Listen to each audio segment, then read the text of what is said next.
Hi everybody, and welcome back to Chef Sherry's Plant-Based Kitchen. Today we're going to use some items from my garden to make a lovely tofu burger.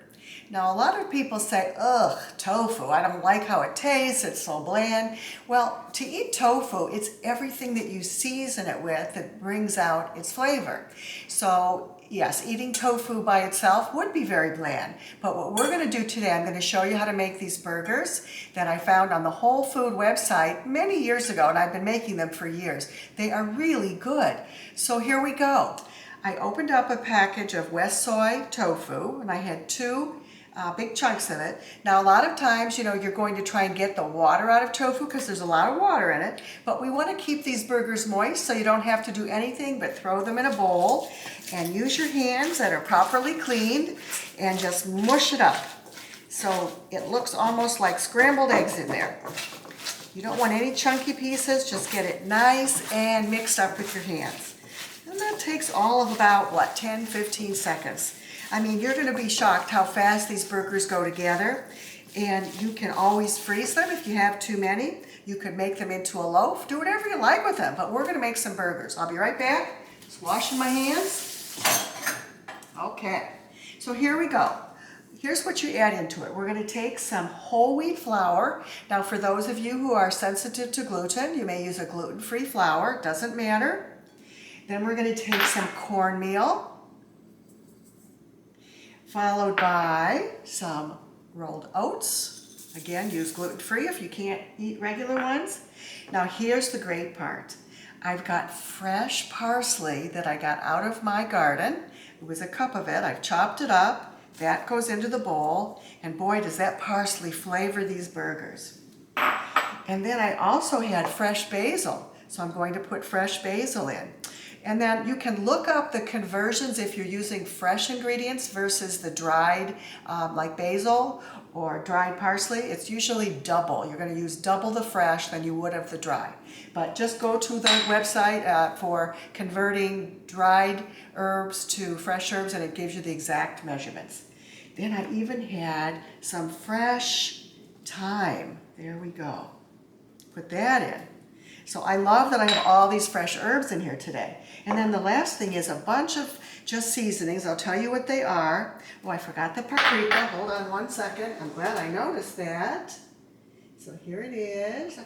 Just our regular paprika. Where are you? Here you go. Let me measure that out real quick. It's always good to double check your list. Make sure you've got everything. I have everything else in there, but we just need a teaspoon of this paprika. So I'll just add a teaspoon as we go here. Sometimes it gets a little stuck in there. There we go. Teaspoon of that. And then we've got some dried coriander, some ginger, salt, garlic powder, onion powder, and pepper. There it goes. And then 1 tablespoon of Braggs Liquid Aminos or coconut aminos, whatever you have. Was that easy? Come on. That's so simple. Now watch this. Get your hands in there, and I want you to start to mix all these things together.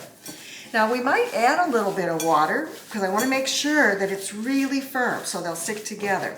So even though I didn't drain the tofu and it has a lot of water in it, we still might need a little more.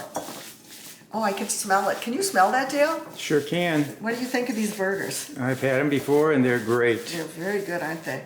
You sometimes put them on a bun, but I just like to eat them just plain because I love the flavors.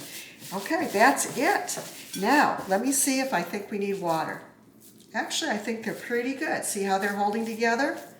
Let's make up some patties. Then I'm going to show you a trick that my mom used to do when she used to make salmon patties for me as a kid. Of course, we don't have salmon anymore because we're all plant-based, but she used to take just a little center of the patty with her thumb. She would put a hole in it, and then she'd add a little bit of ketchup, which was really sort of a nice flavor to complement that. So we're going to get quite a few of these patties here. Jill, can you show the patties down here that we're putting together? Okay. See, aren't they pretty? I love the parsley and the fresh herbs in these. They just really make it. Whoops. Okay, so I think we're going to get probably maybe 6 of them. They're pretty big. So you can make them smaller if you want. let's just see, this is going to be one big patty at the end here. You can always divide it up if we want to add it a little bit more maybe to this one. We'll give you a little bit more, and we'll put this one down. Simple as can be. Okay, now I'll be right back, washing my hands one more time. So we're going to do the finishing touch. I'm going to take my thumb and I'm going to make a little well inside each patty here, like this. Push that back together, make sure they stay together. Then I take a little bit of ketchup. This is an organic tomato ketchup. And I'm going to simply add a little drop, I don't want it to splatter, in each one. And then you stick them in the oven at 350 degrees for about 25 to 30 minutes. You don't want them to overcook, but you want them to be firm enough. And voila, there's dinner tonight. We're going to pair this with some nice little red potatoes that I have and probably some fresh kale, and that'll be it with a salad. So enjoy this recipe, let me know what you think, and I'll see you next time at Chef Sherry's Plant-Based Kitchen. So long everybody, and have a great day.